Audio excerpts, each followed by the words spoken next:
Okay po sila. Sorry. Okay lang. Okay lang yan. Mag-record tayo. Okay lang. Okay, wait lang ha. Okay. Okay na yan. Grabe, ganito pala to. Recording na siya. May red button. Ay, recording na siya nun. Sir, Sarah po. Okay, so sorry for that. Okay, so ang sabi dito kasi, kung wala daw dula, pag walang script. So ang tanong ko lang kanina, gaano ba kahalaga yung script mismo?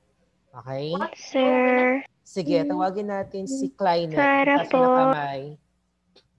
Sir, kasi po yung script po, doon po nakasalalay kung ano pong gagawin niyo. So kapag po wala pong script, hindi nyo po magawa yung role niyo.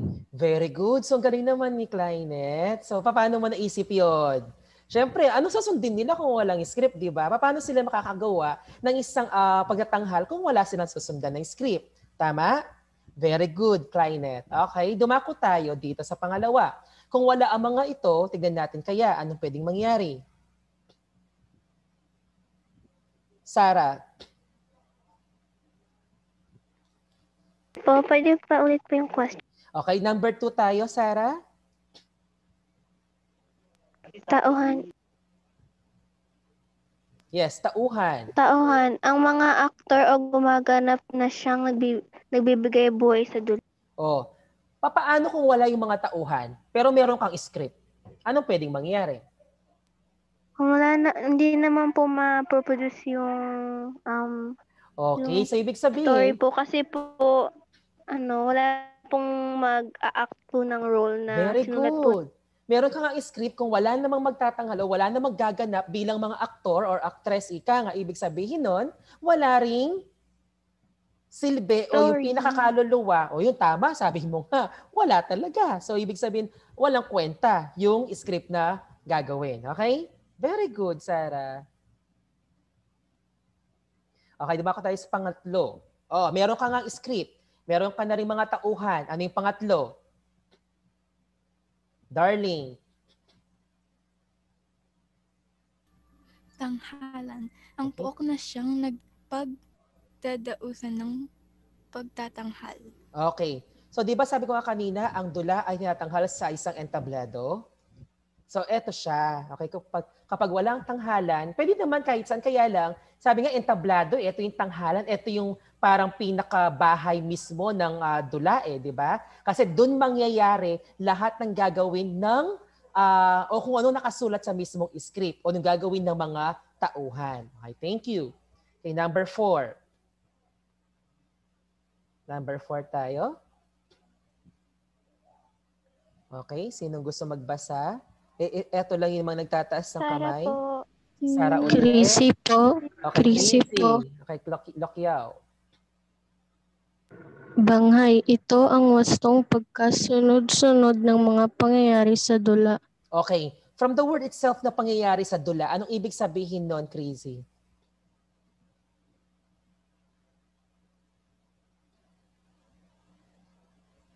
Sir, Sarah po. Sir, Pero nagbasa si Crazy, di ba? Yes po, Yes, sir. Crazy. Sabi dito, pangyayari sa dula. Anong ibig sabihin nun? Yung sir, Ito yung, Sir, sabi niya, mula sa Sarah umpisa po. hanggang sa, Sarah po, sir.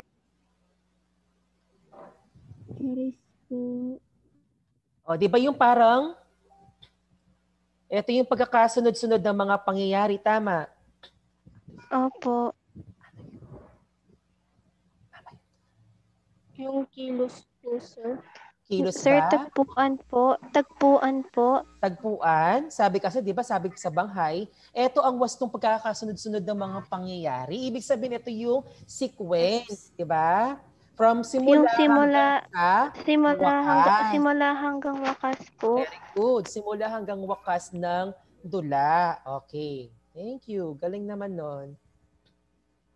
Okay. Number 5. Jose.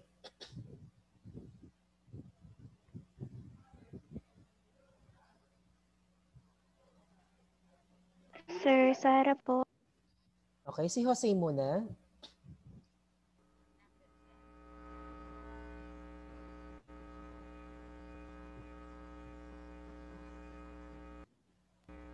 Mga numbers yan. Number 5, anak. Basahin ko siya. Pinapatawa mo ako, Jose. Oo naman, syempre. Ano po, mga linya na siyang binibigkas ng mga aktor o tauhan. Okay. So medyo nag-ano yung microphone mo, Jose. Medyo gumaganyan siya. May problema ba tayo doon? Okay, sige. Okay, so syempre yung dialogo, ito yung mga linyang binibigkas ng mga tauhan o yung mismo gumaganap sa dula. Okay, number 6 tayo. Okay, syempre, ito yung mga tumatangkilik or sumasaksi sa ginagawang pagtatanghal sa dula. Sila tinatawag nating mga manonood. Okay, how about yung number 7? Okay, number 7? Clarinet po. Yeah, Kleinet. Director, ang namamahala sa kabuuan ng dula. Yes, di ba? Kung wala din naman siya, actually, lahat ng elementong ito ay napaka-importante sa isa't isa, okay? Siyempre, mawala ang isa dyan para siyang mapipilayan na hindi mabubuo yung mismong dulang itatanghal. Siyempre, ang director, siya ay nagbibigay ng buhay din kung paano isasagawa yung mismong dula o yung mismong kwento na nakapaloob sa mismong dula. Kaya tinatawag din siyang director, okay? Question tayo sa elemento. None po. Wala po. Okay, meron pa pala tayong dalawa. Okay, so meron pa tayong eksena at saka yung tagpo. Okay? Sa eksena naman, ito yung paglabas-pasok ng mga gumaganap sa entablado. Yung parang exit, tapos papasok ulit, entrance, lalabas, may papasok na naman panibagong tauhan, ganun siya. Yun naman tagpo naman, ito yung mabilisang pagpapalit ng tagpuan sa mismong dula. Okay, mabilisan yun kasi ang daming part na pwede nilang gampanan eh. Kung limited yung mga tauhan dito, ibig sabihin nun, mabilisan yung kanilang pagpapalit. Sabi nga nila kasi dito from the word masining, okay, is nasa alang-alang nila yung bagay na yon. Okay? Next tayo. Ayan. Okay, ayan siya. So, kanina sabi ko, bago tayo magsimula, magkakaroon tayo ng dugtungang pagbasa. Tama? Okay, mauuna ngayon si Darling Cyrel. Okay, pakinggan niyo muna ako ha. So, mauuna si Darling. Pangalawa si Kleinet. Pangatlo si Charis. Pang-apat si Crazy. Panglima si Jemima. Okay? James, okay na ba yung microphone mo, anak?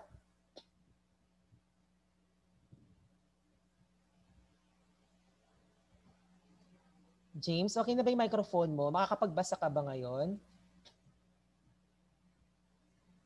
Okay, hindi siya sumasagot. So move tayo sa number 6, Chris May Canlas. How about you, Michael Andrew? Okay na ba yung microphone mo? Yung audio? Okay, so hindi rin siguro. So, Jose, yung sa'yo anak.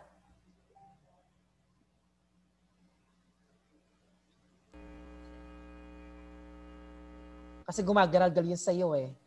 Okay, so hindi na muna. Okay. How about you, Prince Tyshun? Okay ba yung audio? Naririnig niyo na po ako. Ano anak? Naririnig niyo na po. Yes, naririnig kita kaya lang medyo pangit pakinggan kasi nga parang gumaganyan siya. O sige, okay, pakinggan mo na lang muna anak ha. Okay, so let's start. Sino yung una? Ako po. Okay, Darling, go on. Ismail at Isabel. Ang kabuuang tagpuan ng dula ay isang liwasan kung saan maraming mga pulubing bata ang namamalimos. Ang mga pulubing ito na madalas nating nakikita kumakatok sa mga kotse, naglilinis ng mga sapatos ng mga pasahero sa jeep, tumutugtog, kumakanta, sumasayaw ay galing sa malayong isla ng Mindanao. Okay, next. Isasalaysay nila ang kwento ng dalawang bata, si Ismail na 10 taong gulang na Muslim at si Isabel naman na 8 taong gulang na Kristiyano, na nooy naninirahan sa tahimik na bayan ng Dalingawin, isang maliit na baryo malapit sa Pikit, Cotabato. Sa pamamagitan ng pagkukwento ng alamat at kwentong bayan, isasalaysay ng mga pulubing bata at sa katauhan ni Ismail at Isabel ang pakikipagsapalaran nila sa digmaan at kahirapan. Okay, next. Sa pangyayaring iyon, nahati ang bayan. Ang mga Muslim na kalalakihan ay inakusahang mga supporter ng MILF kung kaya't ang ilan sa kanila'y pinarusahan, kinulong at sinalvage. Isa rito ay ang ama ni Ismail. Napilitang lumikas ang taong bayan ng Dalingawen at sa masalimuot na paglikas, nawalay sina Ismail at Isabel. Okay, very good. Next. Muli, pinasok naman ni Ismail ang iligal na negosyo ng pagtitinda ng mga pirated DVD at sa kalaunan nahila bilang isa sa mga asset ng isang sindikato ng kidnapping para sa pagsuporta sa kilusan ng mga tinaguriang terorista. Ay.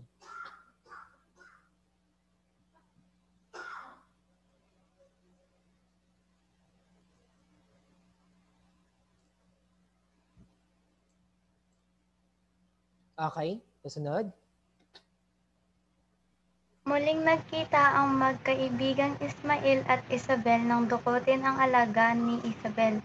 Sa eksenang ito, ibabalik ni Isabel na kamalayan ni Ismail ang dating hiwaga ng kanilang bayan na Sa Dalingawin. Okay? Sa Dalingawe, kung saan walang poot sa kapwa, tanggap ang pagkakaiba ng ugali at pananampalataya.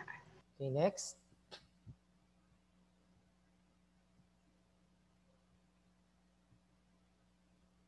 Sino yung susunod? Mula simula hanggang katapusan, ang tapang at lakas ng loob ng mga batang ito ay nakasandig sa mga kwentong bayan at alamat ng kanilang sinasalaysay. Subalit para kay Ismail, tila wala ng epekto ang pagsasalaysay ng mga kwentong ito. Anya'y pinatay na rin ng realidad ang kapangyarihan ng mga kwento. Okay, very good. Next.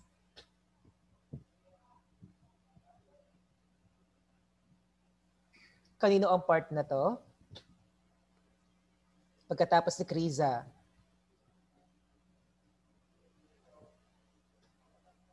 Okay, balik tayo, darling. Kasi naka-ano pala yung mga audio ni na Osei. Okay, darling, ikaw niyan. Hangad ng dalawang bata na mahanap ang nawalang bayan ng Dalingawin. Sa pinakahuling tagpo, kakatok sila kasama ng ibang mga kapulubi sa pintuan ng mga manonood. Nagtatanong kung may lugar pa bang tulad ng Dalingawin. Dalingawin. Okay, next tayo.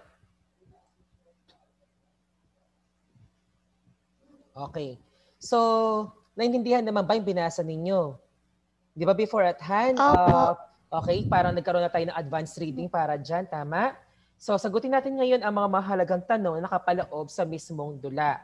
Okay, actually, yung binasa ninyo ngayon, buod lamang siya ng ating buong dula. Okay, para kinuha lang natin yung mga importanteng detalye meron sa dulang ito. Kasi kung babasahin natin yan, sobrang haba ng dulang Ismail at si Isabel. Okay? Sasagutin natin ngayon ang unang tanong. So, ang sabi dito, pakibasa mo nga ng malakas. So, tapos si Darling. Pangalawa, Clynet. Ilarawan ang tagpuan ng dulang binasa. Okay, ikaw na rin yung sasagot para sa unang tanong. Paano mo siya ilalarawan? Ano yung pinakita, ano yung sinabi doon sa mismong dula natin? Tungkol po sa bahay ay baryo po ng bayan po ng Dalingawen na isang maliit na baryo malapit sa Pikit, Cotabato. Okay, talaga kompleto. Nag-take down notes ka siguro. Okay? Maliit lamang siya, di ba? Maliit na bayan. Pero kung titignan natin, parang masalimuot yung nangyayari sa lugar na yon. Ano ba ang meron sa tagpuang yon? Hindi po pagkakaintindihan. Okay, so doon napapasok yung hindi pagkakaintindihan ng bawat mamamayan. Tulad nino, saan sila hindi nagkakaintindihan? Very good ka doon, Clynet. Ang tanong lang natin, saan sila hindi nagkakaintindihan? Doon po sa part na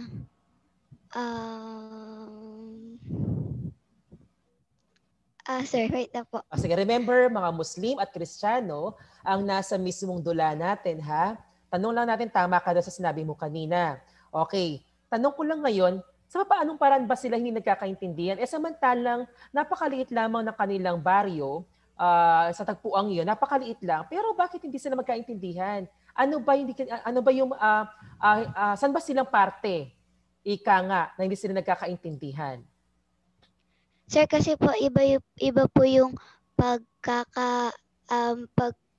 iba po yung relihiyon nila, iba rin po yung paniniwala po Very nila. good, di ba? Isa yun sa mga dahilan, yung kanilang paniniwala sa isa't isa. So, ibig sabihin, hindi sila nagkakatagpo doon sa part na yon. Tama? Very good, Clynet. Next in line tayo para sa kalawang tanong. Okay? Pakibasa mo nga ng malakas ito. Okay, kasunod ka, Charis. Magbigay ng suliraning hinarap ng mga tauhan sa dula. Okay. Yung salitang suliranin sa part na to, di ba, nung sa maikling kwento, nagkaroon ako ng halimbawa, yung tungkol doon sa panliligaw ni Jaire kay Ma'am Bea, tama? O ano yung problema kinaharap kasi nila doon sa part na yon? Hindi po alam ng lalaki kung paano niya po mapapasagot. Very good. So namumroblema siya. Ano kaya yung gagawin niyang paraan para mapasagot niya yung kanyang iniirog? Tama? Nakagawa naman siya ng paraan. Hindi ba? Okay. Ngayon, tanong lang natin dito, sabi niya kasi, ano raw yung mga suliraning kinaharap ng ating mga tauhan sa dula? Meron ba silang problemang kinaharap? Charis?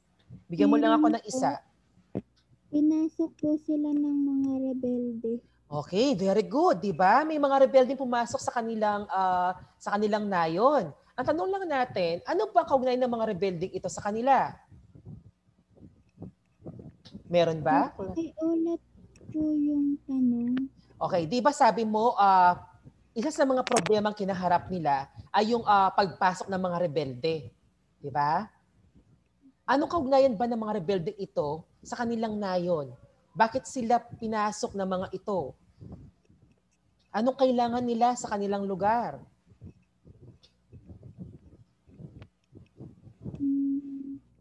Yung sagot nasa ikalawang talata kanina, di ba?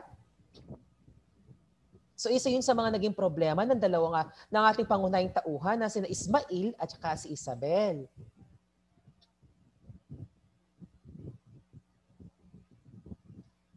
Sino ba mga rebelding ito? MILF. Okay, o di ba? O yun, alam mo yun, MILF, di ba? Ano bang meron sa kanila? Bakit na lang sila sumusugod sa mga lugar-lugar? O, ang napili nila pa mo yung lugar ni Ismail at saka ni Isabel. So isa yun sa mga naging problema nila, di ba? So paano nila hinarap yung kanilang problema? Charis? Rebel. Sir, nag-log po kayo kanina. Nag-lag ako? Opo. Saang bahagi? Nung pong nagtatanong po kayo ulit. Okay. So, pero ngayon, okay na siya? Opo. Okay, siguritin natin yon. Okay, halimbawa, sabi ko nga kanina, isa sa mga problema kinakaharap daw ang sabi ni Charis kanina ay yung pinasok daw sila ng mga rebelde. Ang tanong, sino ba ang mga rebeldeng ito? MILF. O yun nga, di ba? Very good. Sabi nyo, ito ay mga MILF. Ang tanong lang natin, bakit sila sumusugod? Bakit sila nag-i-invade ng mga lugar na hindi naman nila sakop? Sino ba ang mga MILF na to? Meron ba kayong ideya? Mga rebelde po. Very good. Sila yung mga taong lumalaban sa kanino? Sa gobyerno po. Very good. Lumalaban sa Gobyerno aming po. gobyerno, sa ating pamahalaan. Gobyerno. Okay, parang wala silang pinipiob, para may sarili silang batas at wala silang sinusunod na batas kundi yung sa kanila lamang. Okay, very good. Galing natin doon. May number 3 naman tayo. Sa number 3, pagkatapos ni Charis, so crazy.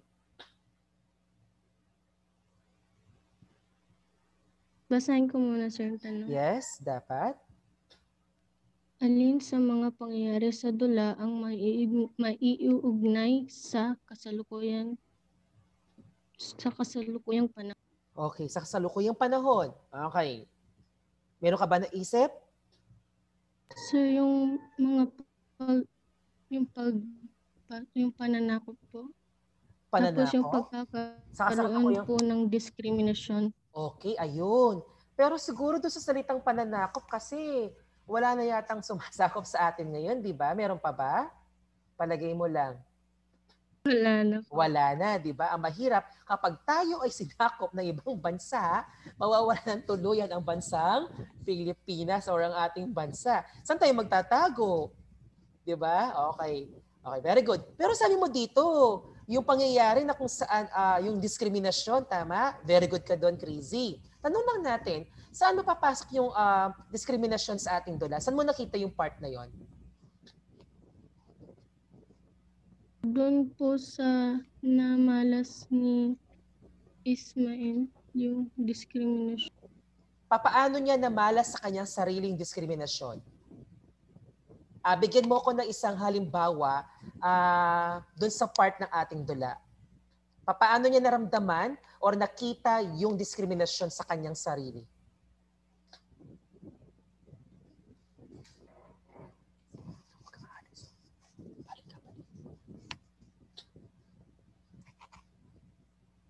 Saang bahagi?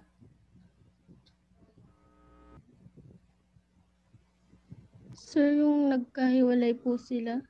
Nagkahiwalay sila tapos yung parang hindi sila sinasabing hindi sila bagay sa isa't isa kasi Kristiyano yung isa ay Muslim. So diskriminasyon saan yun? Sa Relihiyon. very good. Sa relihiyon. Okay? So maliban doon, ano pa? Maliban kay Crazy, Jemima, ano pang nakita mong pangyayari sa dula ang maaari mong maiugnayin sa kasalukuyang panahon?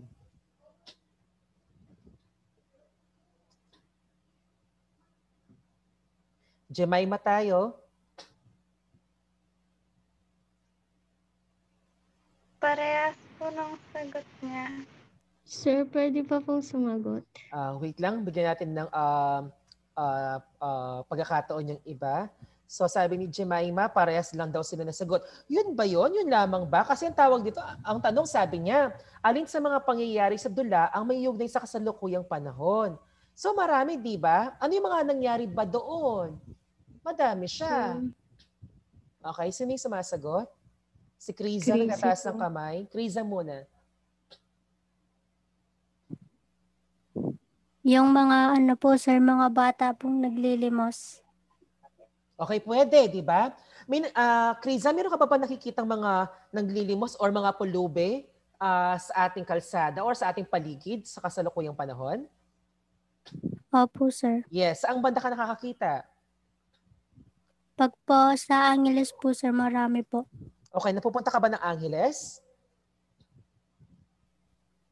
Hindi na po masyado, sir, kasi Kasi? pandemic na po. Okay, pandemic. Pero usually dun ka ba nakakakita ng mga pulubi o ng mga batang namamalimos?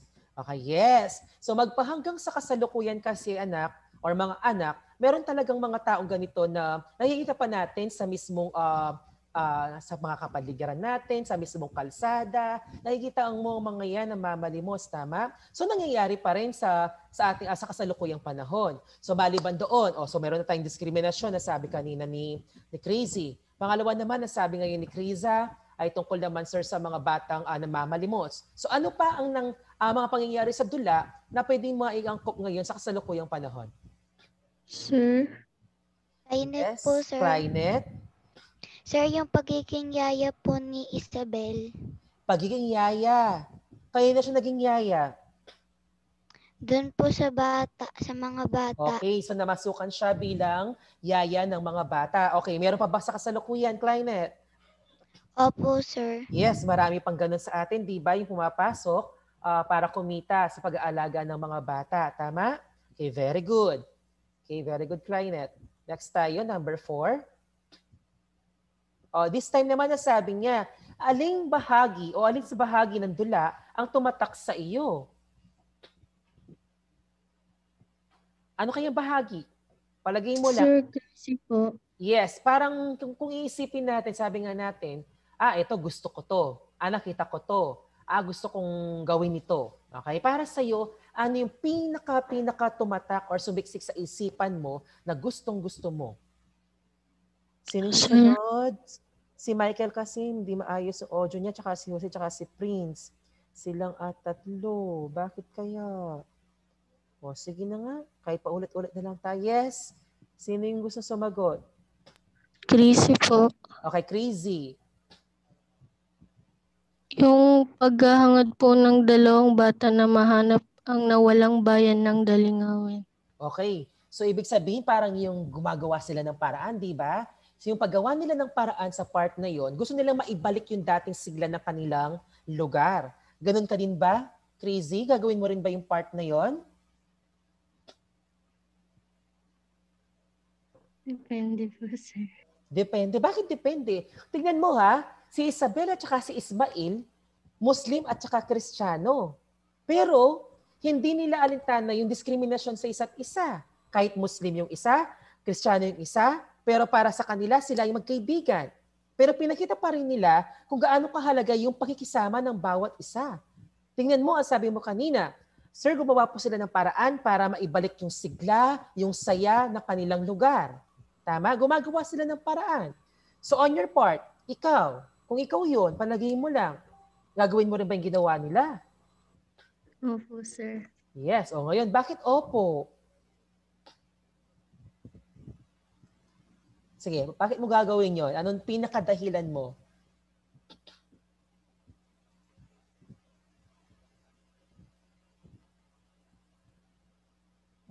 Sir, Palagay mo lang, ano Yes, makatulong? para?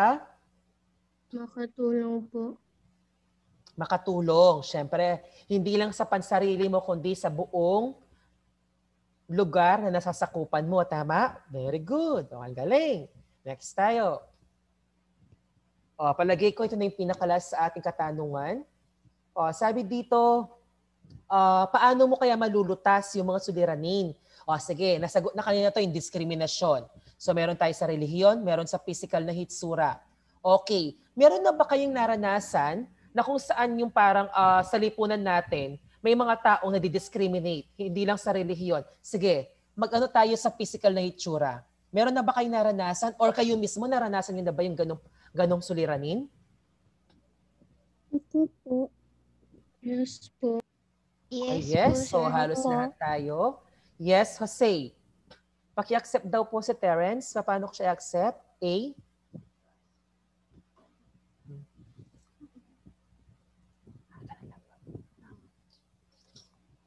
Okay. So, kung naranasan ninyo yun, maaari bang ikwento nyo sa akin kung paano nangyari yun? Saan at kung paano? Maaari mo bang ibahagi? Yes?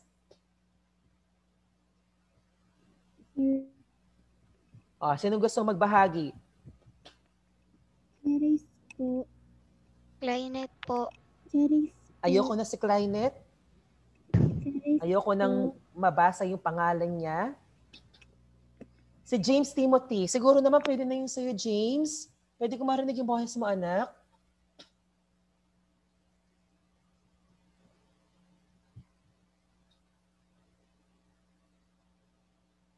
James? Pero, tapos mamaya niya pag wala na. Yes, Siren. Darling. Darling, di ba? Tas ka ng kamay. Ayaw mo sa Cyril sa darling. Tignan mo kapag tinatawag kita sa darling, sumasagot ka. Pag Cyril, hindi. O sige, hi darling. O go on. Ikaw ba nakaranas ito or na-experience mo lang sa mga kaibigan mo? Experience ko na po. Mismo ikaw? Sige nga, sa paanong paraan, anak? Gusto ko marinig. Sige, kwento Hindi mo. po yung may kaibigan po kasi ako ng Muslim. Okay. So, Muslim talaga siya. Okay, sige. Saan mo siya nakilala? School po. So, schoolmate mo siya, classmate? Mas matanda po siya sa akin. Okay. Hindi po, mas matanda po siya sa akin. Mas matanda siya sa iyo. Okay, schoolmate. Sige. And then? Tapos po, parang mataas po yung niya, yung position niya. Position. Tapos? Yan po, sir. Tapos, nambubuli na po siya. Tapos, nung, sabi ko ng kaklase ko, sir, sabihan na daw po namin siya nun. Kasi, sir, tatlo po ata silang Muslim or 4. Okay. Yung isa po kasi na-transfer dahil, marami po siyang binubuli. So ibig sabihin, Tapos, etong mga Muslim na to, sila pa yung nambubuli. Opo, Tama? dahil di po kami Muslim, ganun. Okay, so sila pa yung nambubuli talaga. Kasi ako naman, meron akong kakilalang Muslim naman, actually, siya naman yung binubuli. Kasi, di ba yung mga Muslim sa physical nila, sa kanilang pananamit, sa physical na anyo, di ba nakabalot sila hanggang ulo, hanggang yung parang balot na balot talaga sila? Di ba? So parang binubuli sila kasi bakit ganyan daw sila, ganyan sila manamit, maganda naman daw siya, bakit kinakailangan pang itago yung mukha niya. Kasi nga, di ba sabi natin, kultura, tradisyon, di ba? Binubuli yung tao. Ngayon, ang ginawa ng taong yon, tumigil siya sa pag-aaral kasi ayaw daw niya na binubuli sa school, napapahiya daw siya. So, baliktad naman sa naranasan ko, sa naranasan mo. Ibig sabihin, sila naman yung nambubuli sa inyo. Okay. Sige, pwede. Okay, discrimination. Dahil ang arte po nila eh. Okay, syempre. Kung hindi mo naman talaga kasi sila, makikinis yung mga mukha nila, di ba sa mukha, medyo, makulorete, ika nga, na lagi sila nagme-makeup, pero maayos naman sila sa kanilang sarili. Okay, very good, darling. How about you, Clynet? Nagtataas ka din ng kamay. Sir, meron po akong kaibigan na Aita. Tapos Aita naman siya. Opo, binubuli po siya dahil po sa kulay ng balat niya tsaka po ng buhok. Tsaka po yung buhok niya kulot. Kulot, okay. So ibig sabihin, itong Aitang to, kaibigan mo, ano ginawa mo dun, kapag ginagawa sa kanyang pambubuli na yon? Siyempre, discrimination yan sa physical na isura, di ba? Okay. Opo. Yung kulay ng balat. Pinagbabawalan ko po. Kasi po, mali pong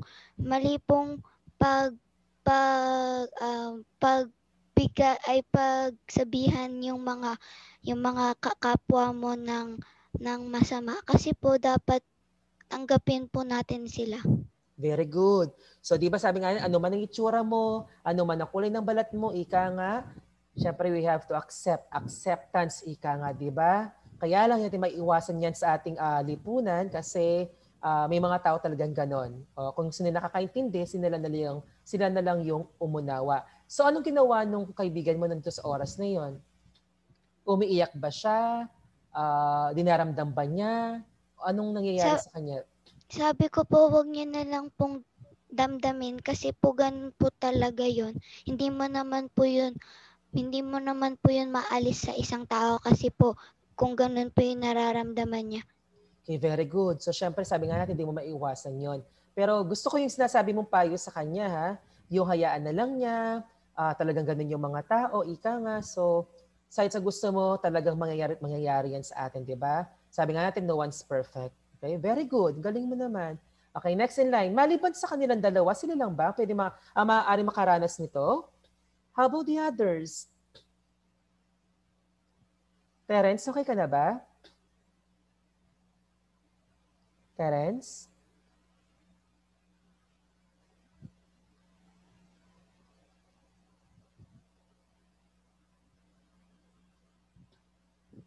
Hello, Terence? Sir, Yes. Terence, nakahabol ka, tama? opo. Bakit na-late ka? Hugas pa po ako ng mga pinggan, sir. Nagugas ka ng mga pinggan? Wala ka bang ibang kasama sa bahay? Meron naman po, sir. Pero gawain ko po yun, sir. Pero may oras ka para pumasok. Tama? Meron kang schedule. Di ba yung klase mo sa umaga, 9:30 to 11:30. So meron kang 11:30 to 1 o'clock para gawin ng lahat ng dapat gawin sa loob ng bahay. Kasi exactly 1 o'clock, meron ka pang pasok na online. Tama? Okay. Opo. O, sige, ganito na lang. May question kasi ako kanina, kung nakikinig ka ngayon. Ang sabi kasi, meron ka bang naranasan sa iyong buhay, sa physical na itsura, sa sarili mo or sa mga kaibigan mo? Maaari mo bang ikwento i-share o ibahagi sa loob ng ating talakayan ngayon? May kasama po ako sa Karagan, sir. Okay, Karagan. Huwag mo sabihin lahat.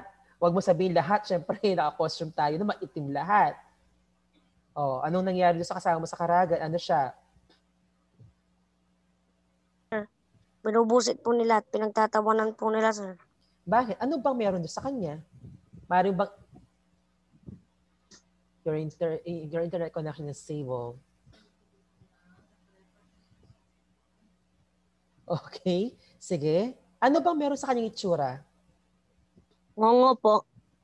Ngongo. So, ibig sabihin ito yung may mga, yung pingas yung ano niya dito, yung parang, ang tawag dito, yung may hiwa yung kanyang upper lip, tama? Yung kanyang labi. Oh, anong tinutokso sa kanya? Sabi, yung pinagtatawanan po siya, sir. Tapos po, sinasabihan po siyang, ngongo dun ka nga. Okay, pero kaibigan mo siya? Hindi po, sir. Parang ano po, sir. Parang, hindi ko po alam, sir. Okay, parang okay. Yes, naranasan mo lang kasi nandun ka doon sa part na yon nung binubuli siya. May ginawa ka ba para matigil yon? Kapag po umiiyak po siya, sir, tinutulungan ko po siya. Ay, Tapos wow. po, ng mga nag-aaway sa kanya. Wow, ang bait naman pala ni Terence. So, ibig sabihin, talaga tutulungan mo siya. Okay, sabi nga niya, sana all, di ba? Gusto ko yon. Kahit hindi mo siya kaano-ano, pero kapag narinig mo o nakita mo, dahil nandun ka sa sitwasyong yon, ihanda mong ibigay yung tulong. Ang daming ibigay yung tulong para sa kanya, tama? So, hindi ka magkikibit balikat, di ba? Kumbaga, itotodo mo kasi nandun kayo eh. Nangangailangan siya ng tulong, ikaw yung naroon. So, ibig sabihin, ibibigay mo yung tulong para sa kanya. Pero wala kang puso kapag ikaw ay hindi tumulong sa oras na yon. Tama? Terence? Ang galing mo sa part na yun, Terence, ha? Very good. So, sana lahat, kagaya mo rin, anak, no? Pero yung paghuhugas ng pinggan, ha?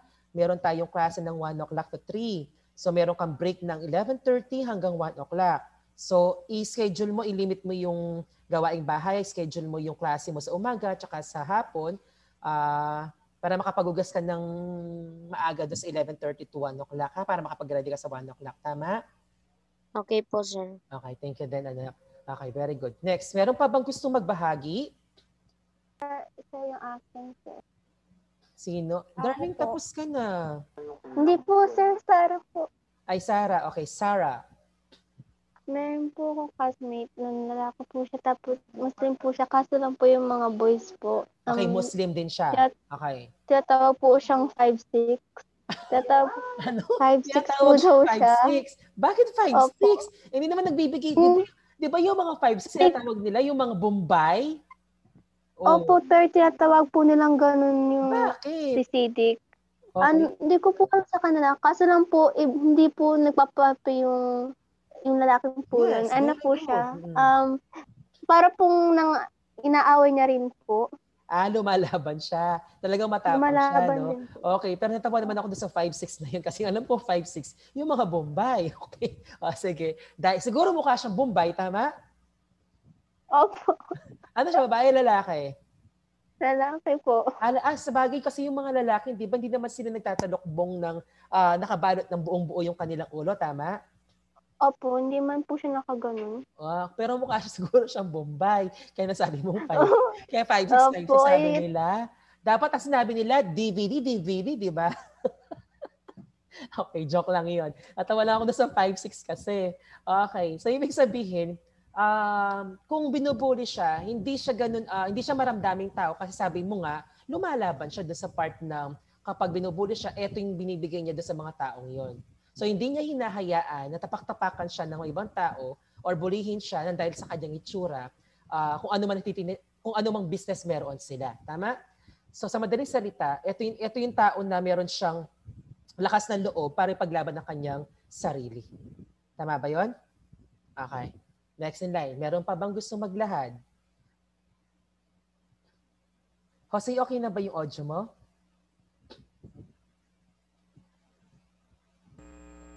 Hindi pa rin. Okay, maingay pa rin siya. Masakit sa tenga, no? Michael Andrew, okay na ba yung sa'yo? Try natin.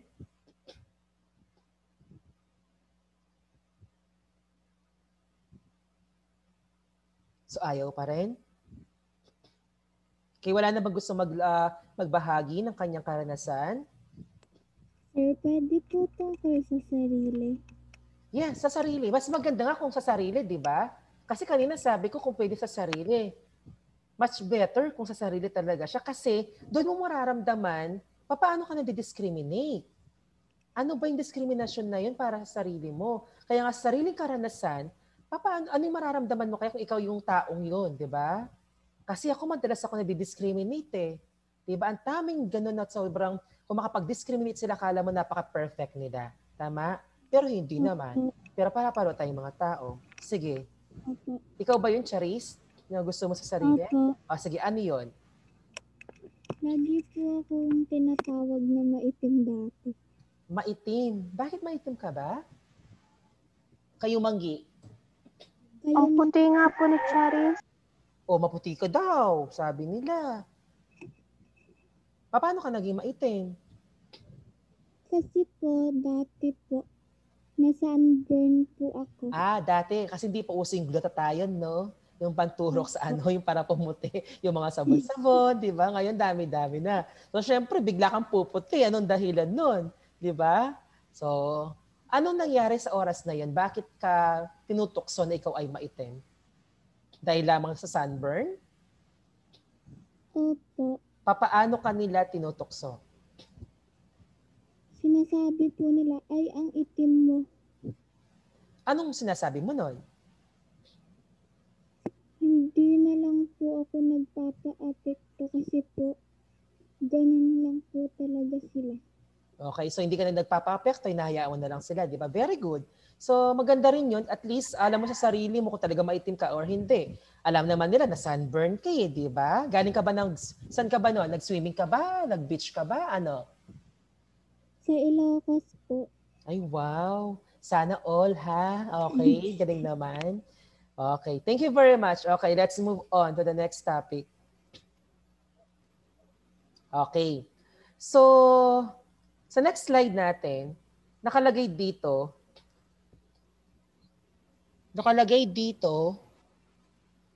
ayan, nakalagay dito yung tauhan. Tapos, ano yung katangiang nais mong tularan sa kanya? Tapos, ano naman yung katangiang ayaw mong tularan sa kanya? So, siguro dahil dalawa lang sila sa pangunahing tauhan natin, si Ismail at saka si Isabel. Okay? Sinong gusto ko unang sumagot para dun sa mga tauhan natin? Ako po. Sarili ko po. Okay, wait lang tayo doon.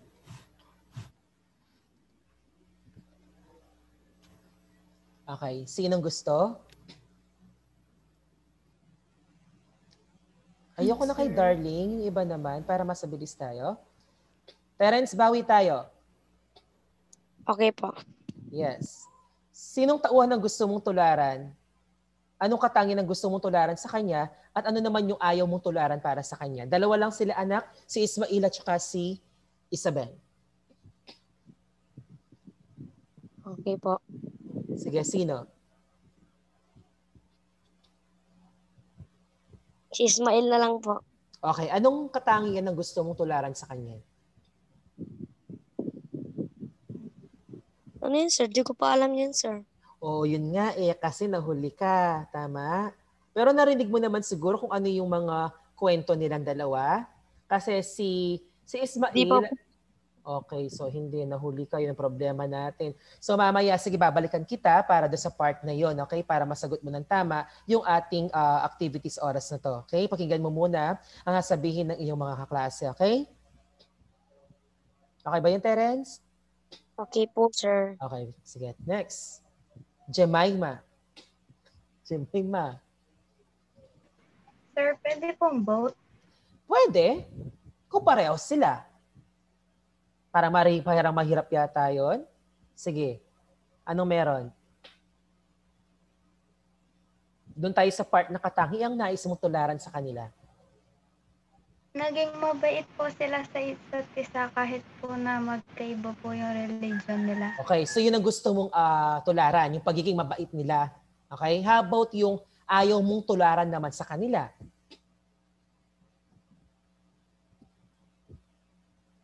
Wala, sir. Wala kang alam tungkol doon sa part na yun. Sige, thank you.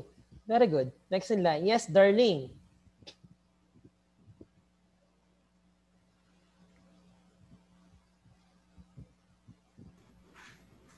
Sir.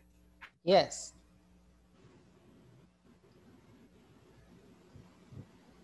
Sir, nakuha na eh.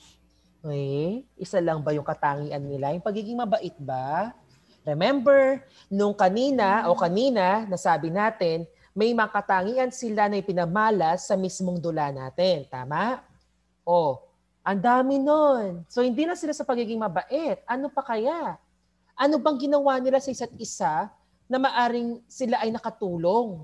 'Di ba? Sa kanilang lugar bilang isang Muslim at bilang isang Kristiyano. So ano yung mga katangian ginawa nila? Ay, anong katangian meron sa kanila na nakita ninyo sa mismong dula natin? Sige, tawagin natin si Charis. Tapang po. Yun. Very good. Yung pagiging matapang. Bakit ito gusto mong tularan, Charis? Kasi po, kahit po pinasok po sila ng mga rebelde, naging matapang pa rin po sila. Okay, so hindi sila pinanghinaan ng loob. So gusto mong tularan yon. Bakit? On your own ba? Sa sarili mo? Para po kung binubuli po ako, hindi po ako iiyak na lang. Yes. So hindi ka na lang iiyak sa isang sulok, magmumukmok, tapos diribdibin mo yung mga sinasabi nila tungkol sa'yo. So kailangan maging matapang ka, di ba? Kailangan mong lumaban para sa sarili mo. Very good. So ano naman yung ayaw mong katangian nila? Wala po. So wala. So halos puro positive ba lahat? Wala ba negative na nakikita? Okay, thank you. Very good. Next. How about you? Yes, Kriza? Kriza May? Yung ano po sir, si Isabel po. Yes, anong Yung meron? katangian niya pong pagiging masipag po. Okay, so masipag. So bakit gusto mong tularan yung pagiging masipag niya? Kasi po sir, kahit bata pa lang po siya, namasukan po siyang yaya. Huwag mo sabihin gusto mo maging yaya. So hindi naman. So tanong ko lang doon, magiging masipag. So ibig sabihin, bata pa lang kasi si Isabel, okay, yun na yun, kumakayod na siya, di ba? So gusto niyang ipakita na kaya na niya at gusto niyang makatulong din kasi sa kanyang mga magulang. Tama? So naging masipag siya, madiskarte sa oras na yon. So bakit, Kriza? Tamad ka ba sa bahay niyo? Hindi po, sir. Hindi naman. Ano ginagawa mo sa bahay? Kumakain lang, natutulog pagkatapos? Kaya sabi mo, gusto kong tularan yung pagiging masipag ni Isabel. Bakit yung pagiging masipag? Feeling ko hindi ka naghuhugas ng pinggan, no? Nagugas, sir. Buti pa si Terence, so tignan mo, kaya na-late siya kasi nagugas mo na daw siya ng kanilang pinagkainan. Okay? Sige, thank you very much, Carissa. Very good. Next. Meron pa ba? Charis, go on. Sir, sumagot na po ako. Okay. Jemima, sumagot na rin? Taas ka ng kamay. Ako ulit, sir. Sige, pagbibigyan kita sa ikalawang pagkakataon para makabawi ka naman. Go on. Sa pagsasakripisyo po nila sa bayan nila para po makatulong sa... Sakripisyo, ha? Sige. Bakit inang gusto mong tularan? Saan ka magsasakripisyo? Sige nga. Sa mga problems po na dumadaan. Sa paanong paraan mo gagamitin yung sakripisyo?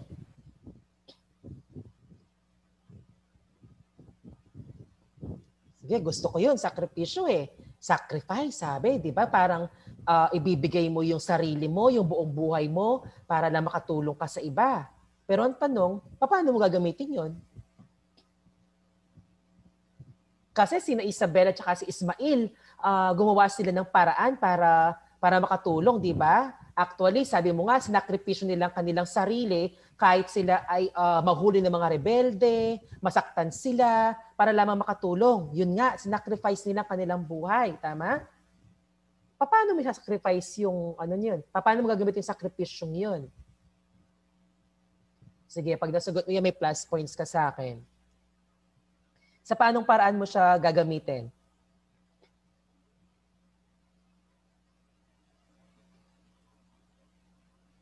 Sa pagtutulong, sir. Sa paanong paraan? Yes, nandun na tayo, tutulong ka. Sa paanong paraan? Sa sarili mo yan, ha? Sa sarili mo yan, anak. Papaano?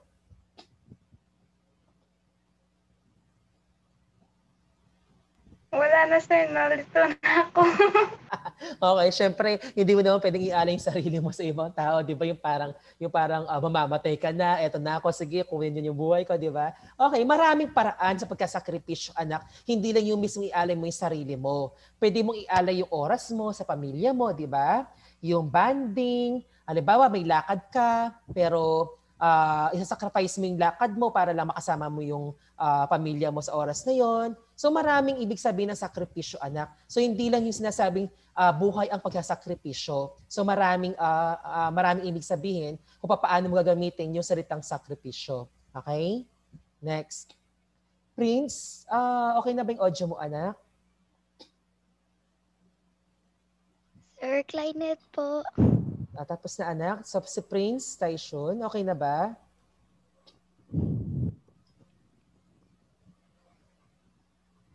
Prince? Sira yung audio nila. Bakit kaya? Yes, Prince. Ayan. Okay, okay na ba? Narinig niyo pa ba ako? Yes po. Yes, okay. Sige, sige. Okay, so let's proceed na tayo sa iba para baka pagpatuloy natin. Ayan, okay. Sir, Yes.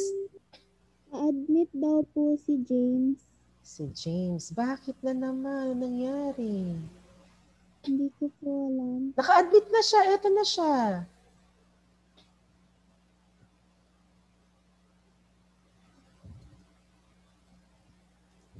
Ayan na. Okay. So, unstable din kasi yung internet niya, no? Yung connection. Sige, okay na.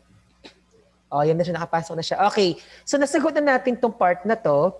Yung, halimbawa, yung pagkakaibigan ni Ismael at ni Isabel sa sariling karanasan natin. Okay? So, next tayo.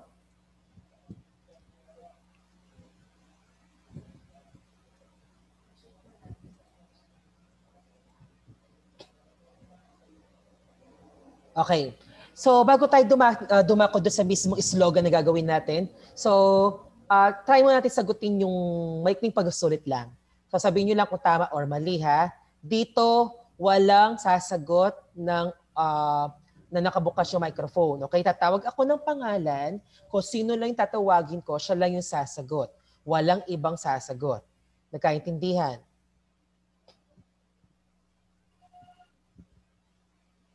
Yes po. Yes. Walang sasagot hanggat hindi ko tinatawag yung pangalan dahil lahat kayo ay matatanong. Klaro? Opo. Okay. So let's start sa number 1. Okay, so number 1, ang sabi, okay, pakibasa mo. Sunod-sunod tayo ulit. O, nakauna sa akin si Charis. Okay, Charis, number 1, pakibasa mo na malakas. Ang layunin ng dula ay itanghal ito sa isang entablado. Okay, tama o mali lang? Tama po. Okay, tama. Bakit naging tama?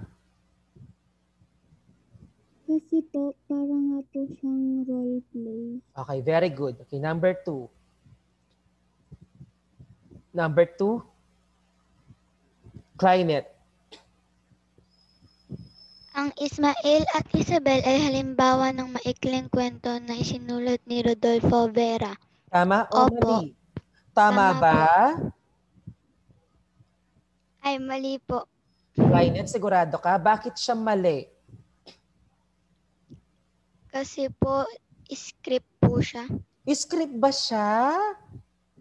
Isang elemento yun, di ba? Bahagi siya ng elemento, yung script. Pero ang tanong dito, ayan yung tanong, ang sabi mo, ito ba ay halimbawa ng maikling kwento? Mali yung sagot. Pero, ano ba ang ibig sabihin ng Ismael at Isabel? Ito ay halimbawa ng ano? Hindi siya maikling kwento, ay halimbawa ng role play. Role play daw? Ano yung pinakita ko sa inyo kanina? Sa pinakauna. Yung may question mark, yung pangalawang slides. Ito ay halimbawa ng... Hello? Halimbawa ng... Alamat. No! Ito yung topic natin kanina. Ano bang topic natin ngayon? Dula. Very good. Ito ay isang halimbawa ng dula. Hindi siya halimbawa ng maikling kwento. Ang Ismael at Isabel ay halimbawa ng dula na isinulat ni Rodolfo Vera at hindi siya isang maikling kwento. Naunawaan? Opo. Okay, next tayo. Number 3 ang sasagot. So, tapos na si Charis, tapos si Clinette. Darling.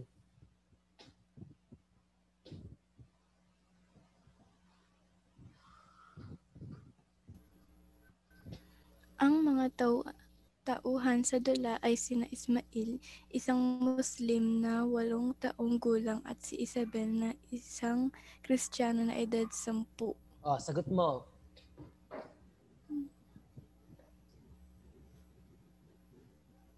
Tama. Tama. Okay, number 4. Number 4 ang sasagot. Crazy.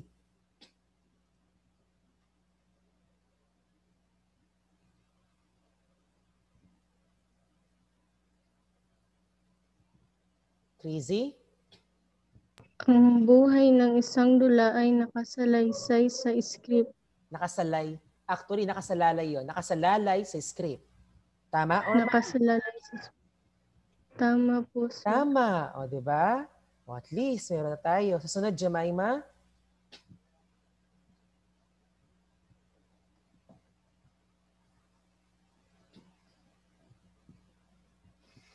Jemima. Ang araw-araw nating pagkikipagtalastasan ay nagpapakita ng mga dula ng ating buhay. O, tama o mali? Mali po. Pinaliwanag ko kanina yan. Bakit siya mali? Di ba ang dula ay nagpapakita ng ano?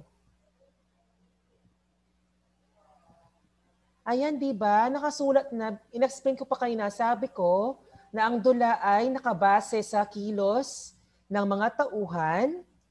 Okay? Ano yung nasa alang-alang? Yung pakikipagtalastasan ng ating ano, ng ating buhay.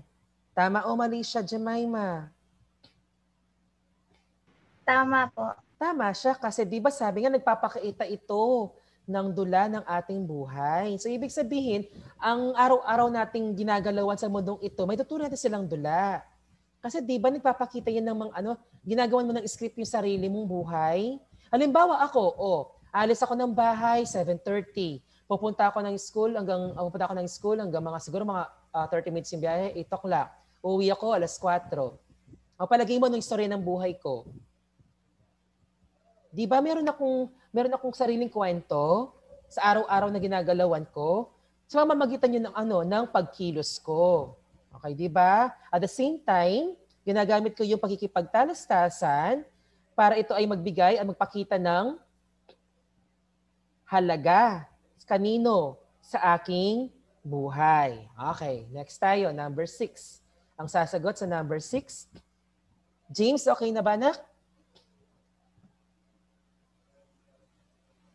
Okay, wala. Teresa May? Ang tawag sa banal na kasulatan ng mga Muslim ay Quran. Tama o mali? Tama po. Very good. Quran ang kanilang Biblia. Number 7. Si Jose. Jose, okay na ba?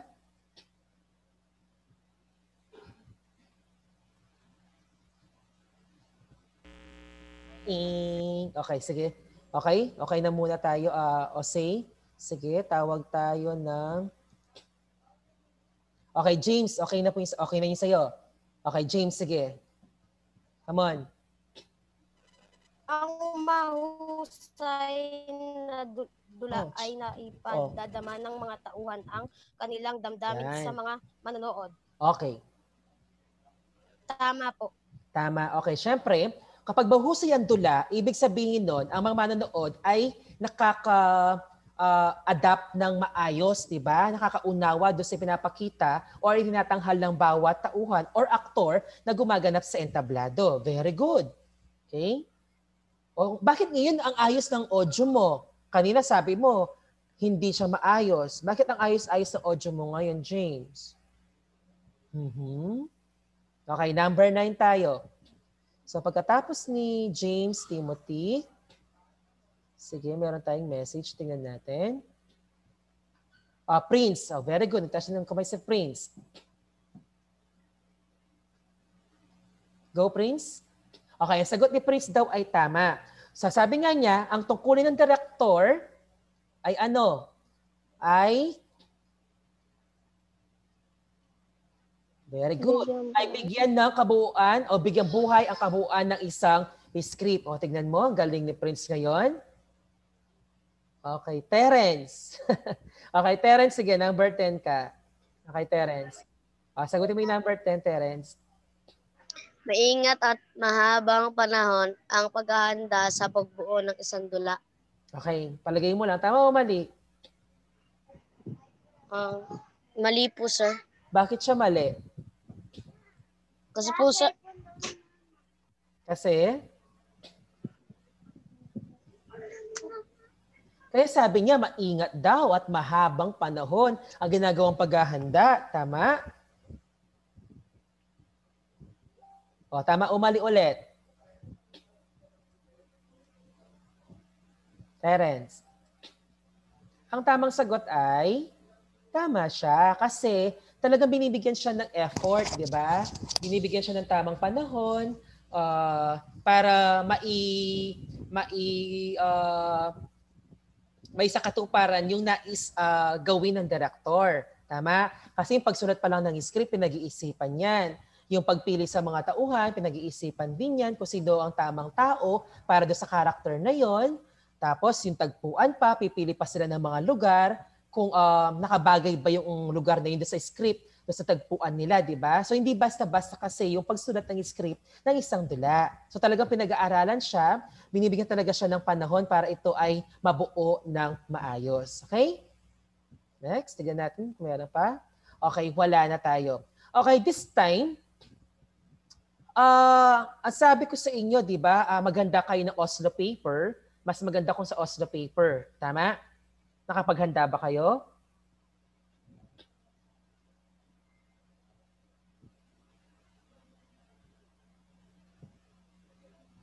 Okay, sige. Kung hindi kayo nakapaghanda, okay lang. Ganito na lang gagawin natin. Di ba may chat box tayo? Okay. Isusulat na lang sa chat box ninyo yung gagawin nating activity sa oras na to. Ito na yung output natin ha, pinaka-output ninyo ngayon. Di ba sabi ko, maghanda ng isang Oslo paper o kaya ng bond paper. Sabi ko, susulat tayo ng isang slogan. Paano po ba isusulat yung slogan, sir? Eto ngayon, okay? Tignan. So, pipili tayo ng isa sa mga isyong panlipunan na nangyayari magpahanggang sa ngayon. So, sa unang bilang, ito yung kahirapan sa mata ng kabataang Pilipino. Okay? Kahirapan daw sa mata ng kabataang Pilipino. O, paano yun? Parang nakikita ng mga bata yung, nakikita sa mga mata ng mga bata yung kahirapan. Okay, number 2, kakulangan sa edukasyon. So, ibig sabihin, ito yung mga hindi nakapag-aral o hindi nakapagtapos ng maayos. Number 3, ito yung diskriminasyon. O, naipaliwanag natin kanina to. Number 4, kaguluhan sa Mindanao. Hanggang sa ngayon, meron pa rin. Then 5, we have the child labor. Okay, pumili ka ng isa na pinakamadali para sa iyo. Tapos, gawan mo siya ng slogan. Okay? Isusulat na lang sa chat box para makita ko at mabasa. Maibigay ko yung score kung paano ko siya lalapatan. So, ito po yung pagmamarka natin. Ayan. So, yung pamantayan sa pagmamarka, syempre dapat meron siyang kaugnayan sa paksa, pagkamalikhain yung creativity, pagka-original, syempre dapat original, galing sa sarili mo. Ikaw yung nag-isip, ikaw yung gumawa talaga. At the same time, pangkalahat ng anyo. So, meron tayong 20 points. Okay? So, any question? Wala po. Okay. Di ba nabigyan ko na kayo ng sample ng slogan dati, last meeting? Opo. Yes, okay. Bibigyan ko naman kayo ng siguro mga 10 minuto para gawin po ang ating slogan. 10 minutes, tapos isusulat po dito.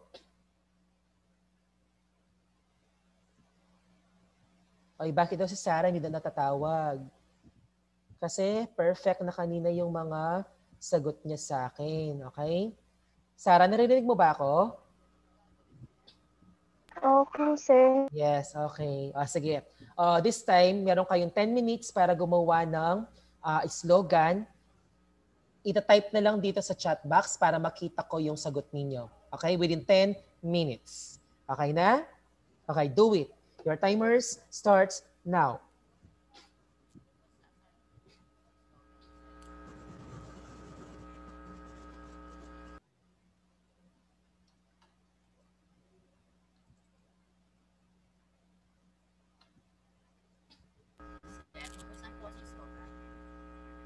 Come again. Say, sa chat box, anak.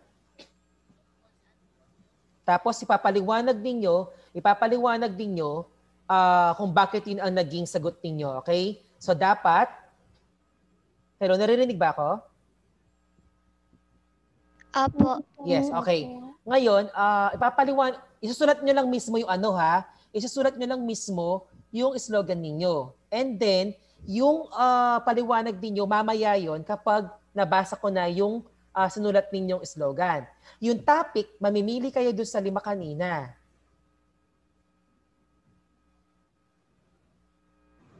Ipa-flash ko pa ulit. Okay, ayan siya. Nakikita na ba? Nakikita?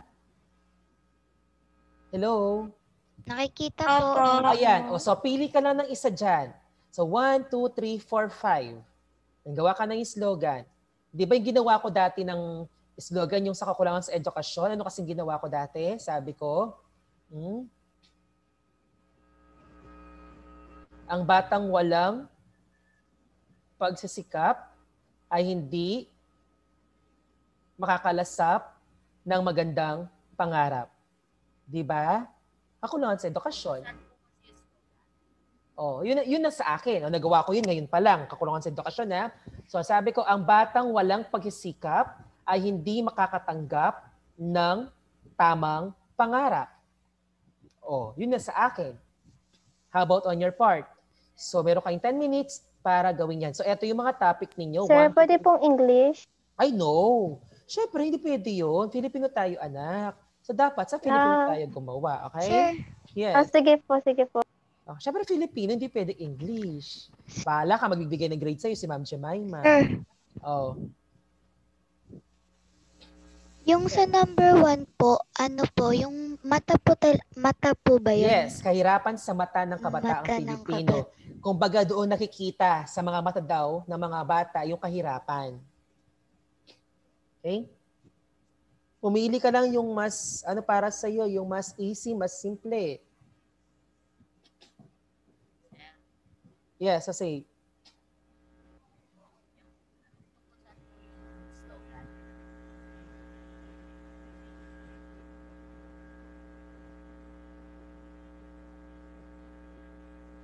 Come again, say.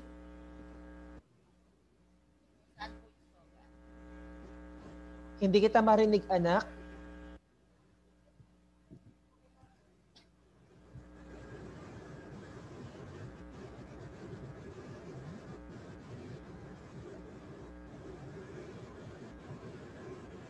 Kasi nandito na. Ito na nga yung topic, diba? Ito yung topic. So, 1, kahirapan sa mata ng kabataang Pilipino. Number 2, kakulangan sa edukasyon. Number 3, diskriminasyon. Number 4, kaguluhan sa Mindanao. 5, child labor. Oh, ang pinili kong topic, kakulangan sa edukasyon. Gumawa ako ng sarili kong slogan. So, ang sabi ko, halimbawa, ang batang walang pagsisikap ay hindi makatatanggap ng tamang pangarap. Kakulangan sa edukasyon.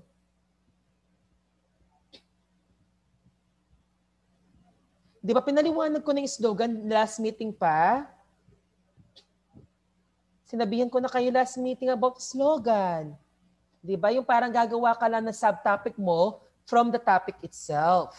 Di ba? Huwag ka lalayo dun sa mismong topic mo. So yung kakulangan sa edukasyon.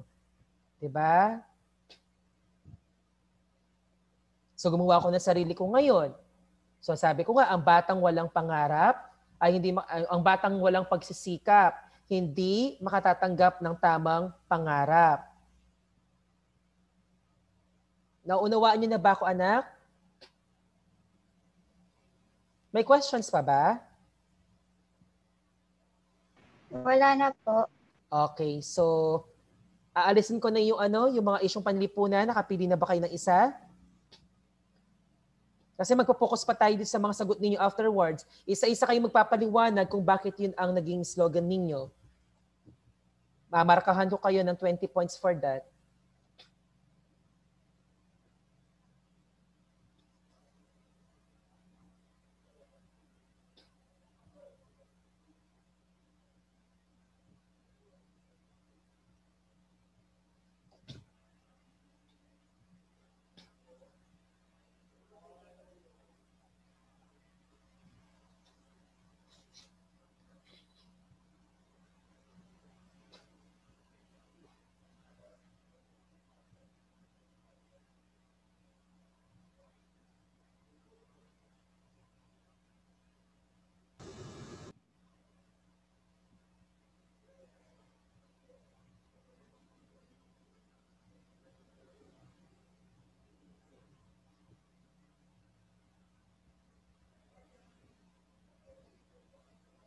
Okay na? May nakatapos na ba?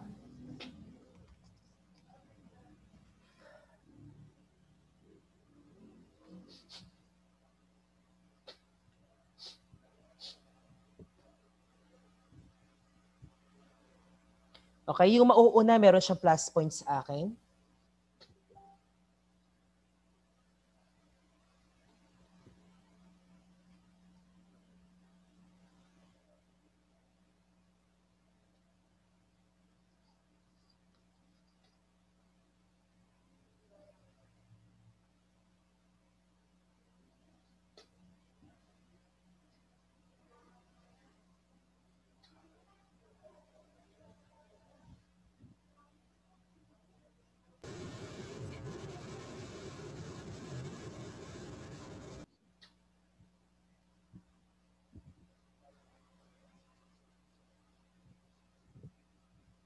Okay, so si Jose, meron siya dito. Ang sabi niya, sa tamang edukasyon, sa kahirapan ay aahon. Wow. Okay, sige. Okay na ba yung audio mo, Jose? Makakapagsalita ka ba?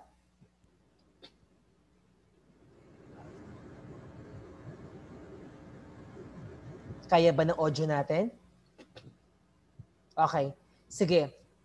Sa palagay mo, anak, ang galing ng ginawa mo eh. Sa tamang edukasyon, sa kahirapan ay aahon. So, ibig sabihin, number 2 yung topic na napili mo, yung tungkol sa kakulangan sa edukasyon?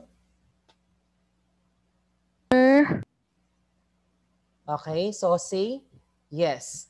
Okay, ngayon, sa palagay mo, Jose, bakit ito ang naging sagot mo? Sa tamang edukasyon, sa kahirapan ay aahon. Pwede bang ipaliwanag dyan sa chat box natin kung hindi pa okay yung ating audio? Go on.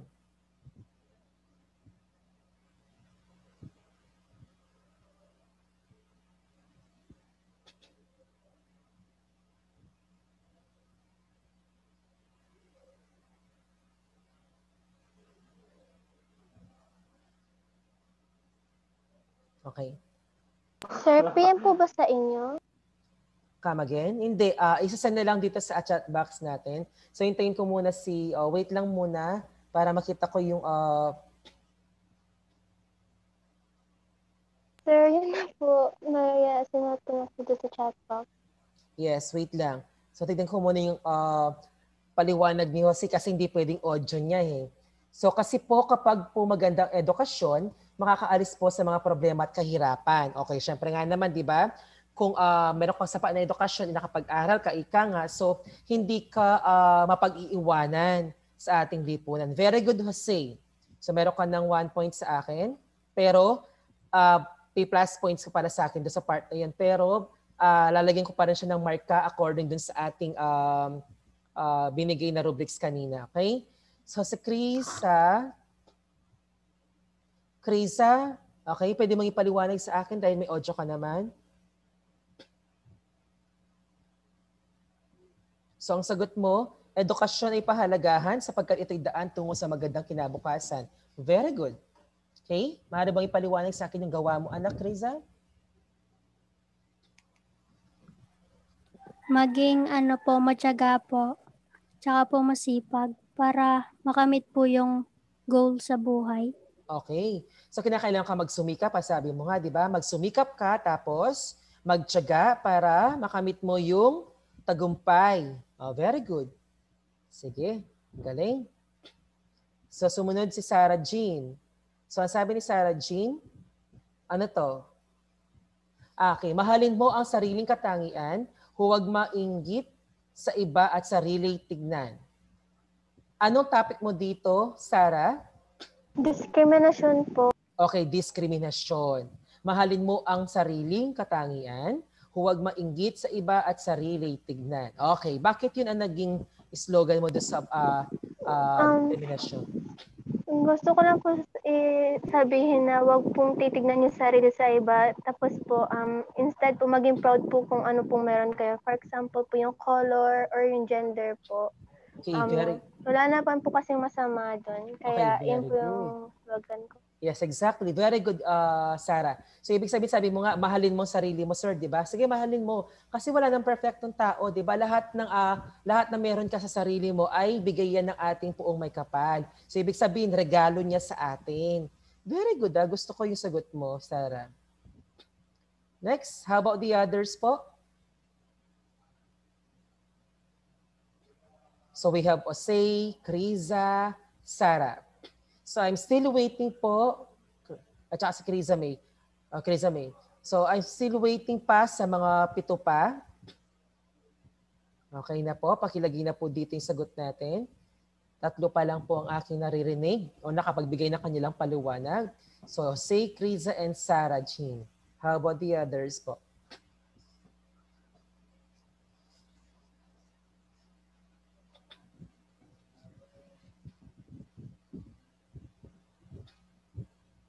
Okay, 5 minutes para sa iba. 10 minutes lang binigay ko sa inyo kanina. So 5 minutes pa para sa inyo.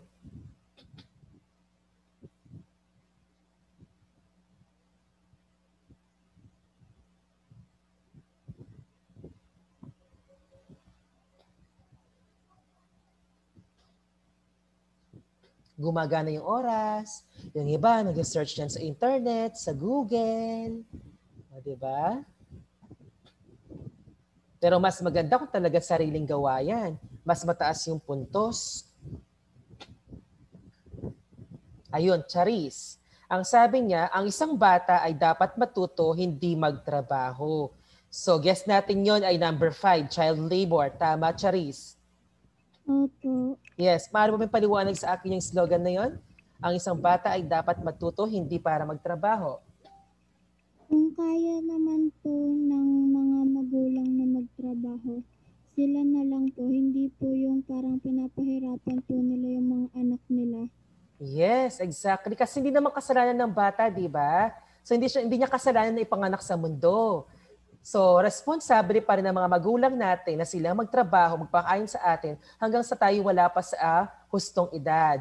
So ibig sabihin nun, ang mga magulang pa rin ang may responsibilidad para magtrabaho para sa ating o para sa mga batang katulad ninyo. Very good, Charis.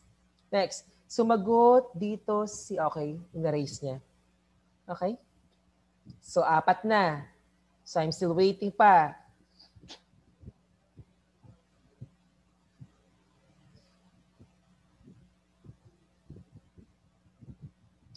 Anim pa.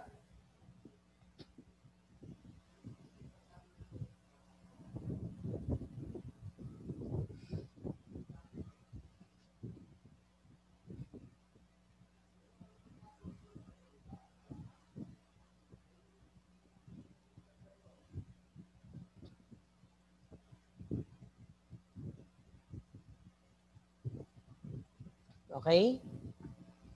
Natulog na yata kayo lahat. Okay, malapit na tayong matapos. Okay, darling. Sabi ni darling, huwag manggulo ng buhay ng iba kung ayaw ito maibalik sa'yo. O sige. Darling, anong part yun ng topic natin? Hulaan ko, diskriminasyon? Sir, parang yung 3 and 4. So 3 and 4. So kaguluhan at diskriminasyon. O sige, bakit yun ang nabuo mong slogan? Huwag bang gulo ng buhay ng iba kung ayaw mong bumalik ito sa'yo? Sir, kasi po ang dami pong nakakaranas ng mga kaguluhan po na di naman po nila dapat nararanasan. Okay. So mga gulong hindi dapat nararanasan ng bawat individual. Sige, pwede. Kung ayaw mong gawin sa iba, wag mong gawin, kung ayaw mong gawin sa iyo, wag mong gawin sa iba. So, syempre, 'di ba may tinatawag tayong karma, sabi nga nila, tama?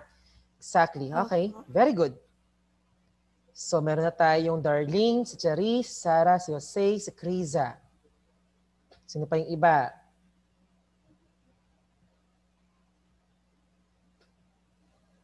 Okay, double time. Malapit na tayong matapos.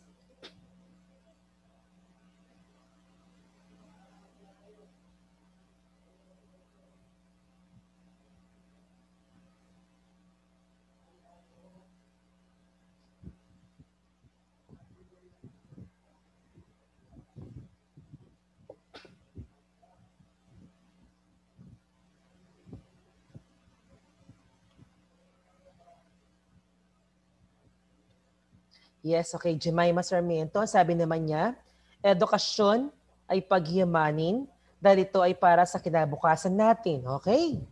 Good. Anong Google mo sinearch ito? Okay, Jemima. O sige, paliwanag mo na lang sa akin bakit yun ang nabuo mong slogan. Edukasyon ay pagyamanin dahil ito ay para sa kinabukasan natin. Yes. Jemima.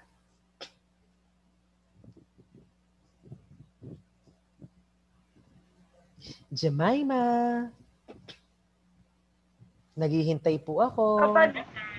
Kapag po walang magandang edukasyon po sa isang bata, para po parang nasisira po yung buhay ng bata. Okay, so kapag hindi pinapahalagahan ang ating edukasyon, syempre, wala itong may dudulot ng mabuti sa iyo, tama? Para hindi makukumpleto yung buhay mo kasi hindi mo nga natapos yung pag-aaral na yan. So hindi tumatak sa isip mo, hindi nabuo sa isip mo kung anong ibig sabihin ng salitang edukasyon. Very good, Jemima. Next in line. O, dali, patapos na. James Timothy, dito ka mag-chat box, wag PM sa akin.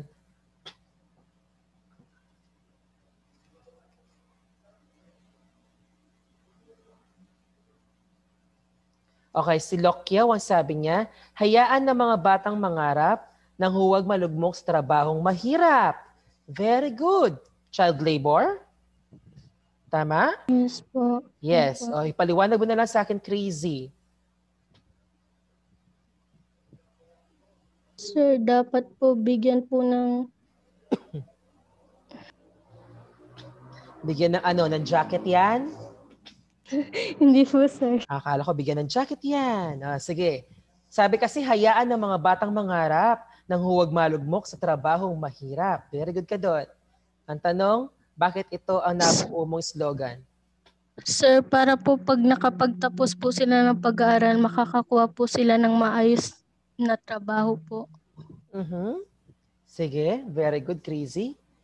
Okay, wala na akong masasabi doon. Next. O, ilan na lang? James, sabi ko dito ka mag-chat sa chat box natin, hindi sa messenger.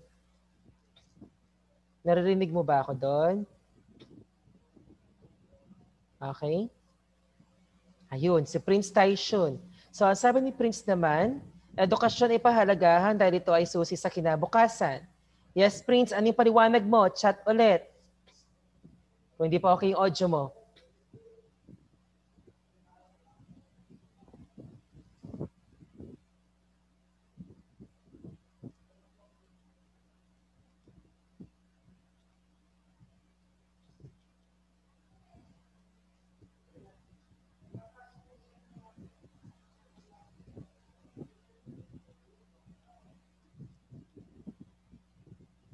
Go, Prince. Ano yung paliwanag natin doon sa part na yon? Sa ginawa mo?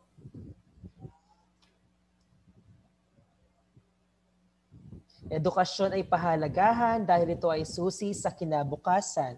Very good ka doon. Paliwanag na lang ang kailangan ko, anak.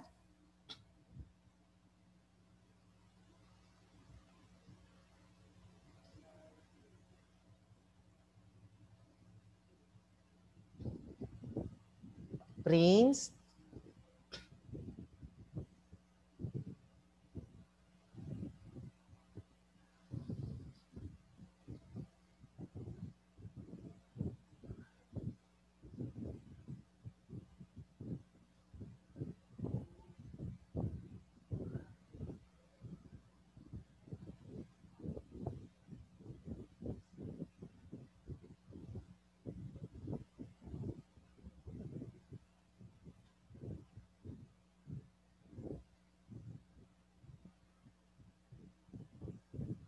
Ang kakulakan sa edukasyon, ang batang kakulakan sa edukasyon ay walang magandang may mangyayari. Pwede rin sila magipulubi din sa edukasyon. Huwag man lait kung ikaw ay naiinggit. Sige, Clynet. Discrimination, tama? Sa discrimination. Yes, discrimination siya. Okay, bakit ito yung napili mong nabuo mong slogan? So, wag man lait kung ikaw ay naiinggit. Yes. Sir, kasi po kapag nanlalait po sila, ibig sabihin po para po silang naiinggit kasi po sila, wala po silang ganon ewan ko, sir. Okay. So, nandun na tayo sa part na, syempre, ito yung mga taong kung wala silang makita, di ba? Wala silang makita, lagi nilang kinaiinggitan. Almost perfect na nga sila, pero kung makainggit pa, mainggit pa sa iba, nandun na, di ba? Yung parang yung niloloko na lang sarili nila kasi lahat naman nasa kanila na eh. Tama? Okay, thank you, Clynet. Pero sabi naman ni Prince, pahalagahan daw po ang edukasyon kasi po kapag nakapagtapos ka po ng pag-aaral, maganda po ang iyong kinabukasan. Yun nga. So sabi rin ni Charis ni Chrissy kanina, syempre, kapag sapat yung edukasyon mo, nakapagtapos ng pag-aaral, malaking tulong ito or bahagi ng iyong buhay. Okay? Very good, Prince. How about the others?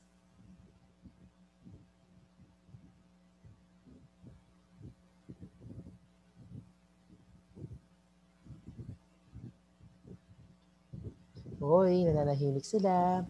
Sino ba yung nakakasagot? So, meron na si Climate, Crazy, si Darling. Meron ka na ba? Yes, meron na si Darling. Si Jemima, si Criza.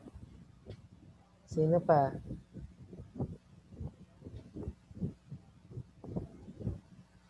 Charis? Wala ka pa, Charis? Meron na po, sir. Meron na si Charis. James Timothy, wala pa.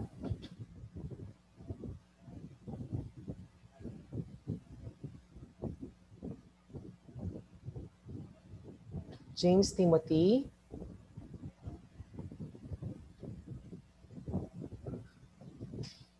Wait, parang may nakita na ako kay James kanina. Ayun. Ang batang kulang sa edukasyon ay walang magandang mangyayari. Okay. Sige. So, meron na si James, meron na si Prince, si Jose. Michael Andrew, meron na ba? So, wala pa si Michael Andrew, tama? Yes, Michael Andrew, paki-type mo na po yung sagot mo sa chat box natin para matapos na tayo.